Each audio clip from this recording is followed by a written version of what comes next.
Welcome to the Hunting Beast Podcast, your source for hunting tactics, news, and stories.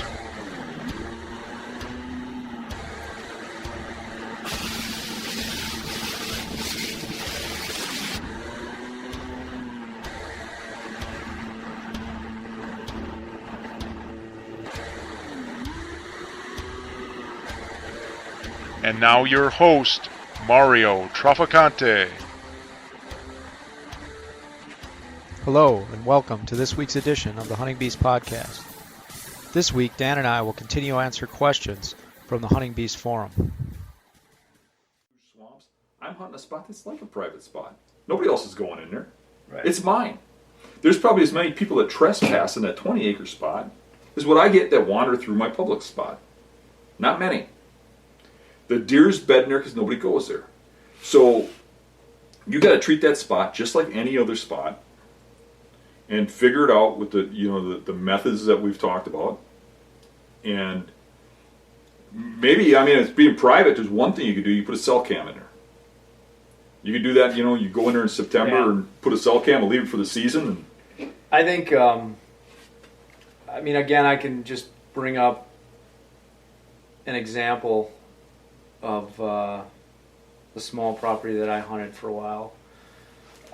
Like Dan mentioned, I think timing during the year and patterns is key, right? So on this property, like I mentioned before, you had a field that sort of wrapped like this, and then there was another back field here, and then you had this transition line that ran the full length of the field. Okay? There was a line of oaks here, a chunk of oaks here. All right. During the early season, so a September hunt, this whole ridge from here over was extremely thick. You had full leaf cover, and there was oaks spread out throughout this ridge. So our access point is right here. You could come in here and you with my eyes, you couldn't see across this property. All right. So I identified over the years that there were a couple key bedding spots here and over here. And I knew there was bedding on the lower side of the neighbor's property. So pattern-wise, early season, what I started to see, and we saw this happen multiple times, is we'd get bucks coming on a bedding, and they'd always come out of this corner and they'd hit this oak. And then they'd walk the transition line on the property and they'd feed in front of this oak. Now that was like early season patterns feeding on those acorns, okay? Now, if we didn't pressure this area too much, and this gets tricky because it's hill country and you've got wind coming over here, and how do you access this, and with the thermals going up the hill and that whole thing, it's still hard to hunt these beds. But deer would hold up in here if you could plan out a hunt on them, and they would come to these oaks. So as an early season pattern, like Dan says, the only reason I know this is after years of hunting it and screwing it up. I'm not going to say that I was smart enough to set up an observation stand. I figured it out because I was hunting the edge of the field, and there I see these bucks coming out. You just took the 5-year plan instead of the 1-day plan. Right, I took the 5-year plan. But so once you start to realize this, you're like, well, oaks are dropping. There's a trail coming out of bedding down here. Mm-hmm. I've seen big bucks show up in these two spots during these days, first week of September. It's likely that's a good and spot. Once you get those observation eyes, you start to see trends with other properties. Right. And that's a big thing, too, that a lot of people don't get about hunting multiple properties, is that when you start really moving around and hunting different places and scouting different places and always having your eyes in this stuff and using that your eyes more for observation and really learning from what you see, you start getting to the point where you can look at a property and go, the buck's going to be there, he's going to come out here, he's going to do this, and they do it. Right. And then as the year went on, so after you get some of that foliage drop and the surrounding farms, maybe they go to beans versus corn, but then you see a change. Like these spots, bye-bye. There's no more deer movement in daylight anymore in those spots. All of a sudden, these beds that were populated when there was heavy foliage here, gone. I mean, the first time that you come in here and that foliage drops, and you could see across the two ridges out into the field, again, if the predominant wind is coming here and a buck's sitting here, he's watching. He's watching us walk in. So then it switched to that pre-rut or rut hunting, mentality where there's one thick spot left and they travel across the property, in a certain way. Like there's, trail that came here and it forked here and it forked down here. So it was like this was the apex spot where everything kind of spread out, whether it was coming in this direction. So for pre-rut and rut, focused on this spot. But I knew that there was bedding over here on the neighbor's property, there was bedding over here on the neighbor's property, but I can't hunt that. I can only hunt how they travel through the property I had access to. And that meant instead of hunting it, honestly, 15, 20 times a year, going down to hunting it 5 times in a season, or maybe 2 times in a season. Once in the early season, and then a couple sits during that pre-rut.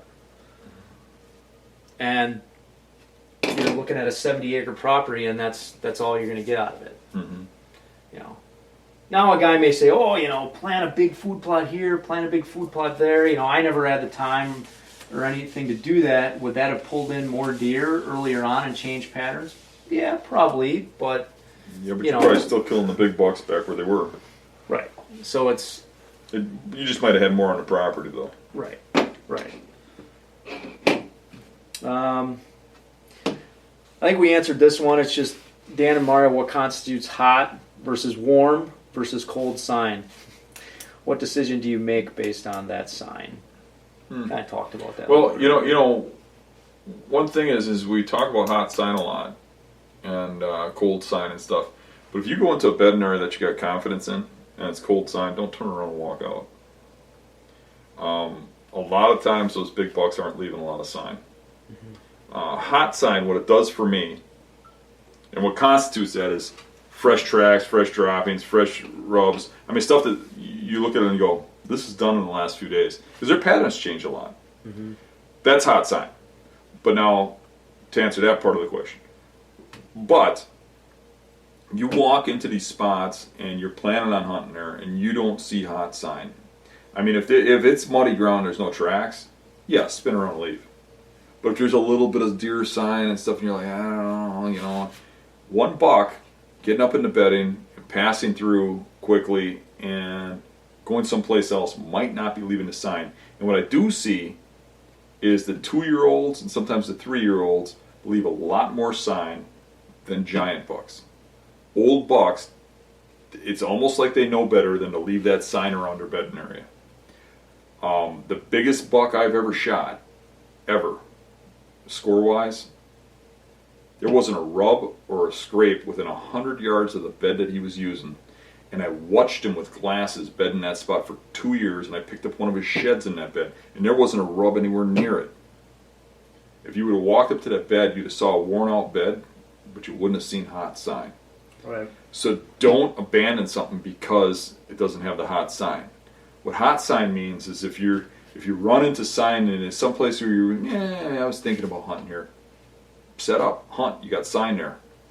But don't abandon spots that don't have it. I mean, I kind of went a little off of his question. No, but it makes good sense because here's another comment on that. Remember that a deer is an animal. They're making sign, whether it's scenting, whether it's making a rub, which is releasing scent, whether they're rubbing their orbital gland, whether they're peeing on an area, making a scrape, which is expanding their tarsal glands and their glands in between their hoofs. These things, this is all a different way that they communicate to each other. And sometimes that's a hard concept for us to imagine because it's probably good that humans don't do that. But we communicate through nonverbals, our expressions, right? Through talking, okay? We're much more visual, where deer and a lot of other animals, they're using scent to communicate, right? they're using some of those visual cues and their topography and nature to travel through their environment. So if you have a mature buck and he doesn't have to compete with anything else, and he's the dominant buck in that area, and you have low deer densities, Mm-hmm. you're probably not going to see as much sign. Where you have higher deer densities, Yeah. higher mature buck deer densities, Absolutely. because that buck now has to compete. Right. He has to compete, and he has to also show that I'm going to scent here, I'm going to mark here, because he's showing those doe, he's showing those other deer that this is his territory. You know, you say that, and remember, now I've hunted both. I've hunted stuff where there's one big buck I want in a mile of land, and I've Right. hunted managed land where there's 20 giant bucks running around. Yeah. And you get into that managed land, and every one of those big buck bedding areas is marked up aggressively. Yeah. You get into that public land, and where that huge buck is, none of the other bucks are allowed in there. They know better than to even mess with that guy. He owns it. He don't have to rub that stuff. What he's rub marking is when he gets to a food source and, hey, somebody's been here. You shouldn't be here. And he's marking, letting them know. Or, hey, there's a doe coming through here. Hey, look at this, babe. You know, that's what he's marking. He's not marking that bedding area. But those younger bucks are aggressive. They are trying to establish their Yeah, spot. they're trying to assert their dominance. They're like a teenager. Yeah. You know, teenagers are going to go around, hey, look at me, I'm tough. You know, one piece of sign, to go back on this guy's thing, that I think is really important. You don't see it a lot. You got to look for it. But it's when you find a scrape that's associated with bedding. Usually, when you do, it's two buck bedding areas competing against each other, and there's a scrape, like a community scrape between the two, and they mark it a lot. A lot of my biggest bow kills came from those types of scrapes, and they came in September or early October, when you really wouldn't think of a scrape.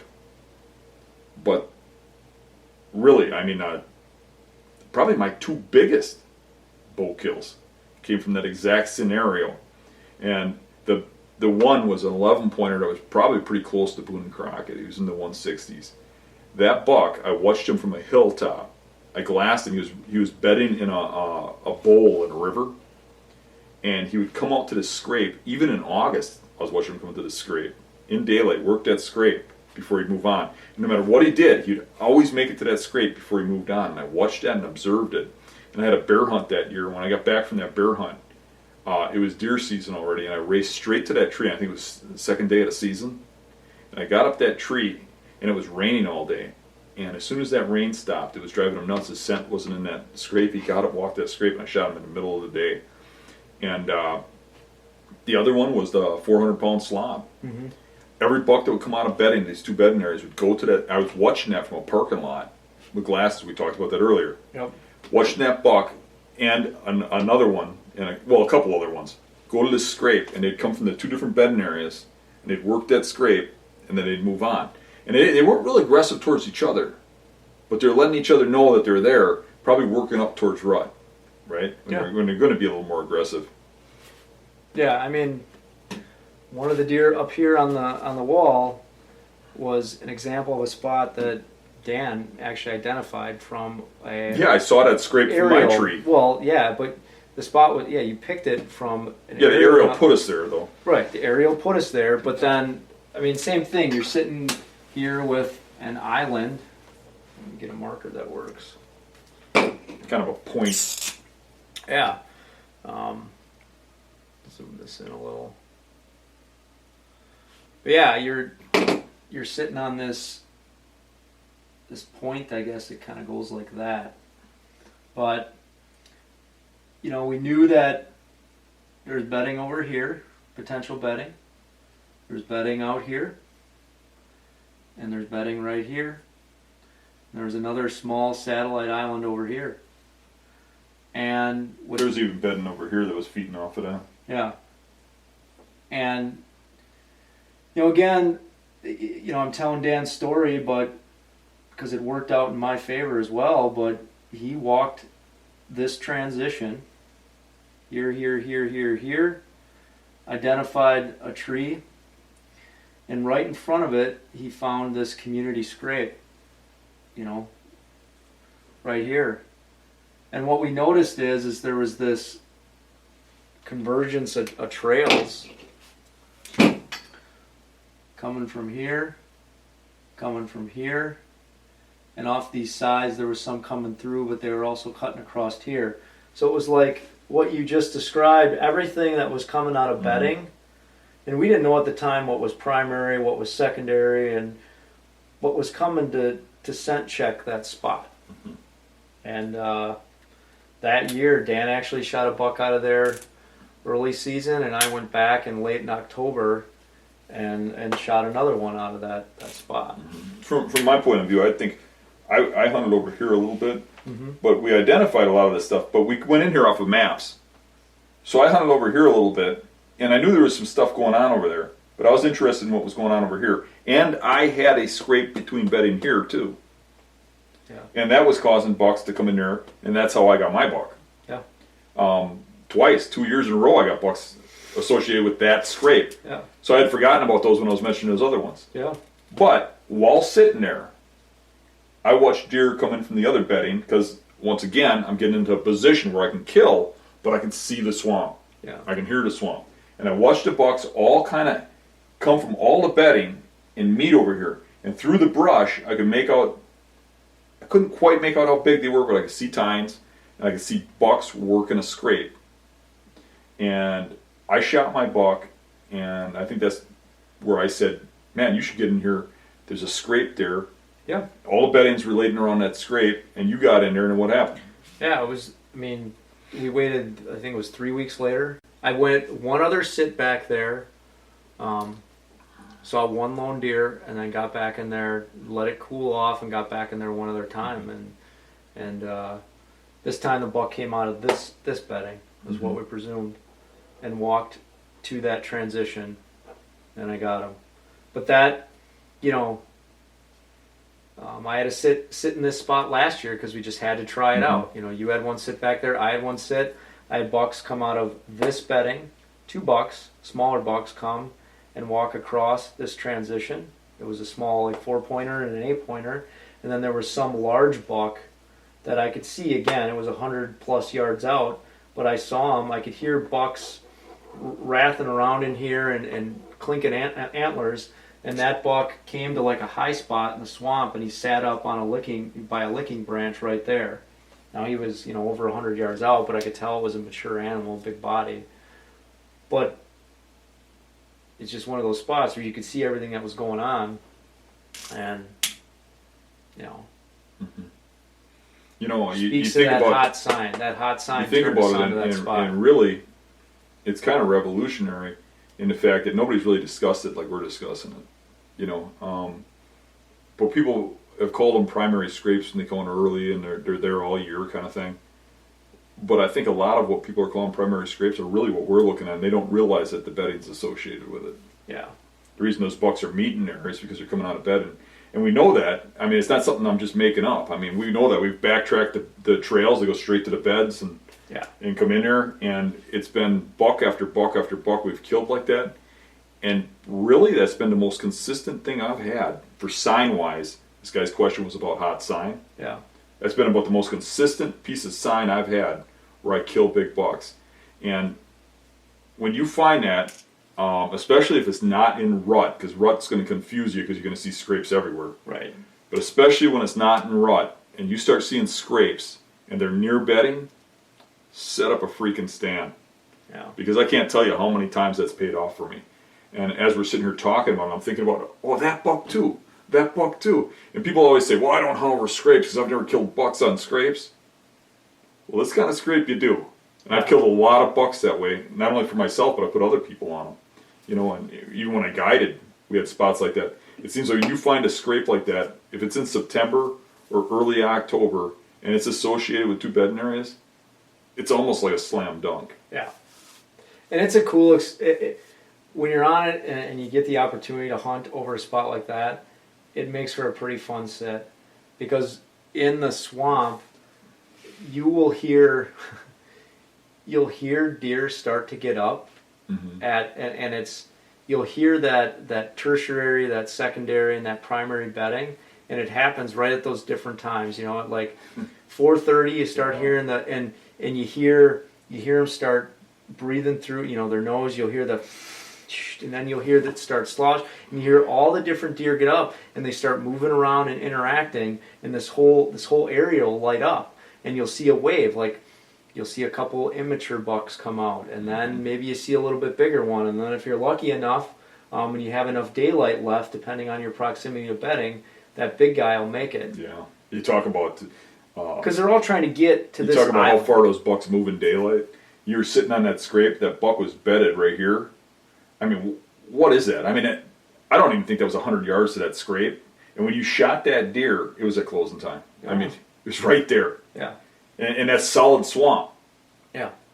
That hunt to me was a special hunt. When you got that buck, I felt so cool for you. That was I fun. mean, we went out there. I love you know, I have a hard time watching my own videos because I edit them for so long. They drive me nuts watching them because it's me talking. Yeah.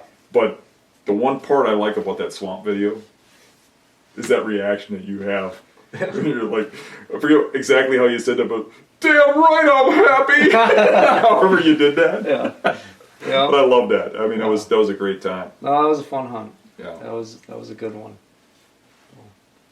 Hopefully we have many more of those to come. Yeah, just you cool it on shooting bigger ones than me in any given year. Hey, I can't help, you know.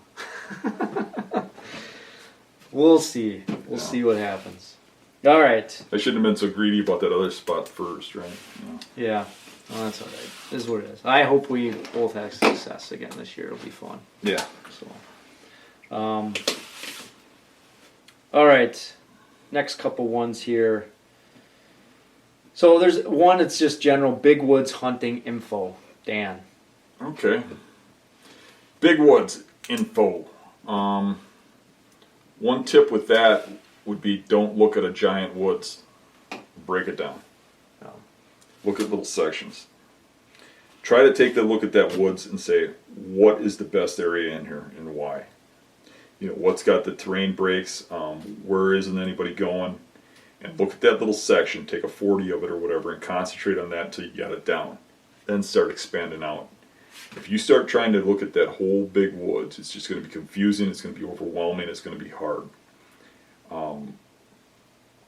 I would break it down, find a little section, and hunt that.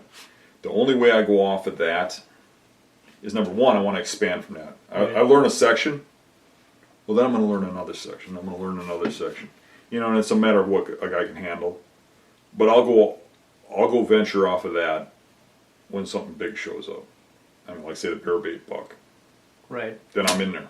You know, I'm going after that animal. You know, or there's big signs someplace. But then still, I'm concentrating on a small area. And those bucks are not as much nomads as what people think. They're not wandering around for miles and miles and miles. They're holed up in some little area. They learn a way to survive in a small area. I get into big woods, I am not concentrating on solid timber. I'm looking for features. Yeah. It's just like taking a farm and looking at that big 40-acre wood blot in the middle of the farm and going, that's where I'm going. Not me, I'm going off to the side hunting the little ditches and stuff. I'm not hunting that big wood lot because that's probably not where the buck is that I'm after. Yeah. And when you look at big woods, he's probably not in one big solid chunk of timber. He's going to be where it's swampy, it's low, there's a creek running through. There's going to be some sort of feature there that puts him there. And once again, it's going to relate back to the things that we talk about on the website all the time. You know, you look at big woods. One of my favorite things to look for is swamps, beaver dams. Beaver dams are huge. I mean, they create food, they create openings. They're not out there gnawing on trees. There's no cover in trees, in timber. No. You got to find cutovers and the ones that are not getting abused, not next to the road where everybody sees them. Right. The ones that are back in a ways, they're off to the side, or the stuff that's right next to the road and everybody's avoiding. A lot of times you're going down the highway and there's a spot where you turn into the dirt and take the gravel in for ways. Sometimes if the stuff's there, once again, the overlooked spot might be right where you turn off the highway along the side of it. Nobody goes and hunts alongside the expressway. Right. You know, you got to look for those things that are off to the side, and you know, might sound a little cliche, but that's what it is, and that's what you got to concentrate on. And I've had success in big woods, you know, and I get up there and I continually get on to bucks. The trouble is nowadays there hasn't been too many big bucks up in big woods country because of wolves and bears and stuff. They're still there, but you got to work for them a little harder now. Yeah. I think Magic Man mentioned that with his, you know, his tracking tactics on his hunting, and one thing that kind of stood out in my mind with his years of tracking bucks on foot and following them through long stretches of big woods was that he's like, again, they move through the property with a purpose. They know where they're going through the property. They don't meander or just wander. Mm-hmm. There's a reason why they're taking Yep. the property the way they do. And may it be the grade of the land, you know, if you're looking at a topo map, may it be a change in the cover. Maybe it goes from big timber and, you know, you've got to switch to pine, or you've got to switch to a thicket where there's a little thicket point, or maybe it transitions to a swamp. I think he even mentioned in that podcast where he was tracking that buck, and he's like, this buck is not going to walk through this well-known funnel that I know, but he's going right towards there. And all of a sudden, right before the funnel, the buck turned, Yep. and there was a heavy trail that cut through this section, a nasty swamp. So again, I think it goes back to, you've got this huge, vast area that's got all common topography, right? It's all big trees. Where is the uncommon spot? Mm-hmm. Where is the uncommon spot that has different vegetation, different land features, and you know, think about how that deer may move through there. You know, think about the Karate Kid in Miyagi. He's got the kid painting the car or something, and the kid can't figure out what he's doing. If I was Miyagi, you know, I'd be telling you, follow deer tracks. Yeah. And there's a reason Todd knows all that stuff that he talked to you about. And I know that because I've followed deer tracks. You know, I've tracked deer. I hunt deer tracking. Not as much as he does, but I do follow them a lot in the off season and even during the season. Yeah. And look at where they've gone, what they've done. Tracks tell you so much. And when you start following a set of tracks, you really learn some things. And, you know, you go out into the public swamp, I mean, you get on a track, and it's a big buck, and you know that buck, and you're following. And it blows my mind away that you think there's hunters everywhere out here. And how that deer can get through a maze where you see him going right for all this hunter's sign, right? And he can get through there and never go past a shootable tree. And it's like, how could you do that? But you follow the path and you think, wow, this deer really knows what he's doing. You know, and you start looking at this stuff and how he sweeps around a known hunting spot to the downwind side. And you're like, he knows that spot's there. You know, the first time, maybe you think it's a coincidence. But when you start seeing repeated patterns, you start realizing what's going on. And not only that, but when you follow a big buck's track, where does it lead? Yeah. Eventually, it's going to take you to his hole, where he lives. You want to know where they live? Follow those tracks. You know, it's following tracks really teaches you a lot. You don't have to be a gun hunter. Some of the guys out here are just bow hunters and they just hunt instinctively and stuff. I'm not telling you follow them and kill them. It's probably a good method. But I'm saying follow some tracks every now and then and learn a few things about these deer. You'll learn your property from a deer's eyes, from a deer's perspective. You start to see things. One thing that I'm seeing a lot with tracking deer is that they aren't going beeline to a bed. A lot of times, you start seeing them start to slow down and do some things around bedding, and they go into this bedding area, and you can see them walk around in the bed and face different directions, and they're in that bed, but they never lay down. Then they walk off. And then you think, okay, now he's going to lay down. He gets another bed, and he walks around in a little bit, and then he walks to another one. All in a small area. You know how they got those like 1 acre bedding areas? Yeah. And then finally he chooses a bed. And I'm starting to feel, from looking at this over and over and over again, that they're going in there and they're smelling that bed. Not the bed, but making sure They're safety What's wise. coming They in. know where the scents are coming from, what's going on. Remember, they see with their nose. Yep. But they're actually going in that bed that they were planning on bedding on and saying, not here. We're going to the next one. Not here. And they're really choosing those spots hard. And I wouldn't know that if I never followed the deer track. Right. That would have never came to me. I would never learn that little thing about them. And you start looking at these deer pictures, because I got a lot of people showing me images. Some of them will post them. Some of them want to keep them secret, but I'll show Dan, But I'm seeing a lot of images where people, the big thing now is everybody wants to put these cameras over beds, and it's probably not the greatest thing for hunting, but you'll learn a lot. Yeah. But you see a lot of those images where the deer are doing just what I was seeing in the snow tracking, where the deer's in the bed and then it wanders off, and the guy's like, oh, I don't know, they're not bedding here. And I think a lot of it is that little sixth sense when they go into those beds and they're seeing the camera. A lot of times you got that picture of them looking up into the camera. Yeah. They're seeing something, they're sensing something, and then they're moving on. But you see the same thing, coming into the bed, checking it out, smelling around a little bit and leaving. But why are they going to a bedding area? They're not going there to eat. They're not going there to look for does when it's a buck bedding area. They're going in there to bed. They're coming in there in the morning to bed, but they're not staying there. Yeah, even my camera that I had set up last year, it was interesting in that watering hole scenario, but there was doe and fawn and some smaller bucks on that thing like all summer long. Mm-hmm. And the one or two mature animals we got, what was funny about it is the two pics were on the hottest day of the entire summer, and every other deer that typically crossed that camera's path would walk right into the water and splash around the water and drink and cut through right across it. Mm-hmm. That buck, now you can wonder why it did that. It only stuck its head and neck out, drank water out of the pond, and disappeared. And there was only two pics of it. So and my scent was in there because I had been in there to set that camera, So, but it makes you wonder, why did that mature animal not follow those same trails that were just being beat down by every other deer that was coming in there? He only came in, We were sitting at Andre's house and watching deer in his food plots, and he pointed something out to me. He says, watch this buck when he comes out. So the camera's at this one tree.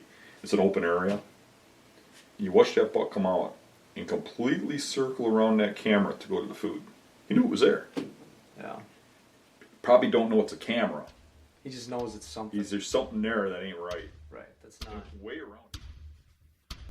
That concludes today's podcast episode. Please go to thehuntingbeast.com to post any discussions, questions, or comments regarding today's podcast episode.